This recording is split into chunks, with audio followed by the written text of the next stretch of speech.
நிறைய இடங்கள்ல ஒரு சில விஷயங்கள்ல நான் நிறைய விஷயங்களை சொல்லியிருப்பேன். நோ சொல்ற இடங்கள்ல ஓகேன்ட்டு போங்க. நோ சொல்ற இடங்கள்ல ஒரு படி மேல போய் நீங்க ஜெயிக்க போறீங்கன்னு அர்த்தம். நோ சொல்லிட்டாங்க அப்படின்னு சோர்ந்து போய் உட்காந்துட்டீங்கன்னு வச்சுக்கோங்க. நம்மள வேண்டான்னு சொல்லிட்டாங்க, நம்ம பத்திரிக்கையில பேர் போடல, நம்மளோட நம்மளோட ஏன் நம்மளோட விஷயங்கள் இவங்களுக்கு மட்டும் தெரியல, கூட இருக்கிறவங்களுக்கு மட்டும் தெரியல அப்படின்னு எமோஷனலா வீக் ஆகாதீங்க.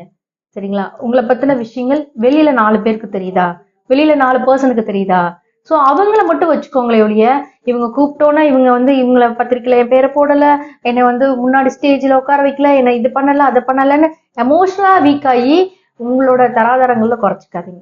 இப்ப நிறைய பேரண்ட்ஸ் அதை எங்கிட்ட ஃபீல் பண்ணி சொல்லும் போது நான் சொல்லியிருக்கேன். எதுக்கு? உங்களோட உங்களோட திறமை எல்லாமே ஒரு சில பர்சனுக்கு தெரியுதுன்னா அவங்கள மட்டும் டிராவல் பண்ணி கொண்டு போங்க. தெரியாத நம்பரை நினைச்சு நீங்க ஃபீல் பண்ண வேண்டிய அவசியமே கிடையாது. குட் பாய் அப்படின்னு சொல்லிட்டு போயிட்டே இருங்க. Thank you so much.